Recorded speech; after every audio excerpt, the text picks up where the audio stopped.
자, 1월 18일 화요일 마감 시황 및 전략 살펴보도록 하겠습니다. 오늘 좀 중요한 얘기를 할 건데요.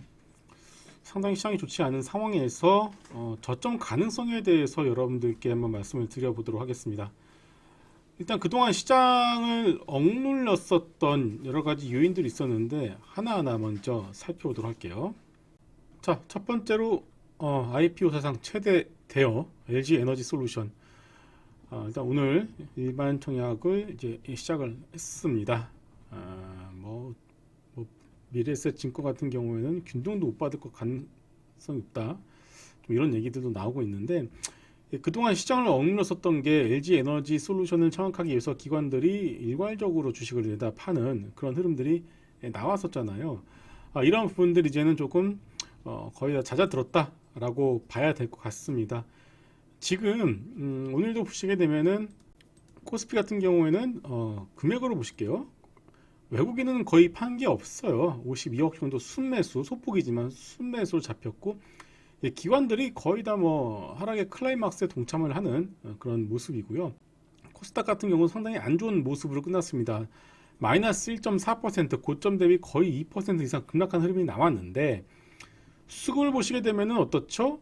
우리가 그동안 코스닥 시장 흘러내릴 때 외국인이 2,500억 팔고 기관이 2,100억 팔고 개인들이 5,100억 사고 거의 이런 모습이 나오면서 지수를 끌어내리는 모습이 나왔는데 지금 같은 경우에는 오히려 수급은 거의 말랐다라는 표현이 어울리지 않을까 싶습니다. 그래서 LG 에너지 솔루션 같은 경우에는 오늘로써 어느 정도 클라이막스를 찍은 듯한 모습이라고 저는 말씀을 드리고 싶고요. 또 하나 이제 연말 연초 시장을 눌렀었던 코스피 그리고 코스닥 쪽에 프로그램 매수 그리고 매도의 경우에도 보시는 금융투자 쪽 매도가 거의 다 말랐죠. 코스닥 같은 경우도 오히려 소폭 순매수가 들어왔기 때문에 연말 연초 프로그램 차익 매도도 이제는 마무리가 되었다라고 좀 봐야 될 것 같습니다. 자, 세 번째 오스트 임플란트 이슈가 있었어요. 자, 오스트 임플란트 역시도 이게 딱 거래 정지가 되면서 이 주식을 편입했던 펀드들의 경우에는 상각을 시키거나 그리고 환매를 이제 할 수밖에 없었던 상황이었는데 이와 관련된 펀드 환매도 거의 다 나왔다고 봐야 될 것 같습니다. 그리고 아까 뉴스가 나왔는데 물론 단독이기 때문에 우리가 확인은 해봐야 되겠지만 상장 폐지 여부를 지금이 아니라 4월 이후로 대선이 끝난 이후로 결정하겠다라는 뉴스도 나왔습니다. 당연히 이번 정권에서는 대선을 앞둔 상황에서 이거를 퇴출시킨다? 쉽지가 않죠. 자, 그런 관점에서 본다면은 셀트리온 역시도 최근에 이슈가 계속 나오고 있는데 셀트리온도 금감원이 무리수 뒀나 이런 식으로 약간 좀 여론을 좀 몰아세우면서 선거를 앞둔 상황에서 글쎄요 셀트리온도 이거를 거래 정지시키거나 상장 폐지를 시킨다? 말도 안 되죠. 난리가 납니다. 그래서 결국은 이 부분도 좀 일단은 대선 이후로 이슈가 넘어가지 않을까 싶습니다. 자, 그리고 또 이제 코스닥 시장을 그동안 끌어내렸었던 대표적인 섹터 중에 하나가 게임주였는데요. 위메이드를 보시게 되면은 고점 23만 5,700원을 찍고 나서 반토막 밑으로 떨어졌습니다. 거의 반토막이죠, 이 정도면요. 자, 이러면서 코스닥 시장의 주가도 지속적으로 끌어내리는 모습이 나왔는데 이미 충분히 반영을 하고 있다. 적정 밸류에 대해서는 논란이 있을 수 있겠지만 계속 반영을 시키고 있다. 그 얘기는 뭐죠? 내려가면 내려갈수록 최소한 기술적 반등을 노리고 들어오는 수급들이 많아질 수밖에 없다라고 봐야 될 것 같습니다. 최근에 매드팩토 같은 경우에도 임상 실패가 나오면서 하한가를 찍었습니다만 그날 잠깐 반등이 나왔고요. 결국 지금부터는 개별 이슈로 흘러가는 모습이죠.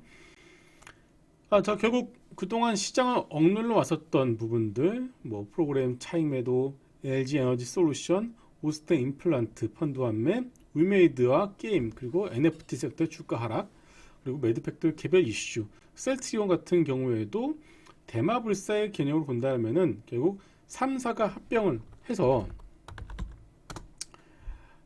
셀트리온 제약, 셀트리온 헬스케어 이 3사가 합병을 하게 되면은 어느 정도 이러한 이슈도 해소가 될 가능성이 높기 때문에 물론 주가가 V자 반동으로 나오기는 쉽지는 않겠죠. 그래서 대마 불사의 개념을 본다면은 그동안 시장을 억눌러 왔었던 이런 요인들이 시간이 가면 갈수록 하나둘씩 이미 반영을 하고 있구나, 아니면은 마무리가 되거나 해결이 되거나 이렇게 흘러가고 있습니다. 그래서 함부로 단언할 수는 없겠지만 오늘 내일 중으로 시장의 저점 가능성은 높아지고 있다라고 말씀을 드리고 싶어요. 또 그 이유 중에 하나가 오늘 여러분들이 이제 매수로 혹은 뭐 가지고 있었던 종목들 보시게 되면은 주가는 분명히 뭐 보합이거나 하락했는데 장 마감 후에 외국인 기관 개인들 이렇게 수급이 나오잖아요. 수급을 보시게 되면은 떨어졌는데 오히려 기관이 샀네, 외국인이 샀네, 이런 종목들이 아마 의외로 많을 겁니다. 그래서 아마 이게 뭐죠? 결국 주가가 떨어지면 떨어질수록 메리트가 있는 종목들의 경우에는 이미 저점 매수에 들어가고 있다라고 봐야 될 것 같아요. 그래서 심리는 분명히 안 좋습니다. 주변에 뭐 시장을 떠나는 주린이들이 하나둘씩 늘어가고 있어요. 결국 시장의 바닥 시그널도 조금씩 나고 있다라고 본다면은 결국 이번 주, 오늘이나 내일, 뭐 늦어도 이번 주를 저점 삼아서 시장은 진바닥까지는 제가 모르겠습니다만은 그래도 어느 정도 기술적 반등을 충분히 시도하면서 다시금 코스피 기준으로는 200일선이죠. 자, 그래서 코스피 기준으로는 200일선 적어도 3000포인트까지는 기술적 반등을 충분히 시도할 가능성이 높다라고 봐야 될 것 같습니다. 현재 구간에서 여러분들이 정말 이상한 종목들 가지고 계시지 않는다면은 굳이 투매에 동참을 하실 필요는 없지 않을까 싶습니다. 정말 힘든 구간입니다. 여러분들 지금 구간은 여러분들이 물론 안 좋은 종목을 가지고 계시다라면은 고민을 하셔야겠지만 그렇지 않다면은 현재 구간은 그냥 여러분들이 좀 레버리지 관리를 하시면서 좀 버티시는 게 낫지 않을까 싶습니다. 자, 이렇게 여러분들 상당히 중요한 구간에서 어떤 바닥 구간에 대한 어떤 그런 가능성 여러분들께 말씀을 드렸고요.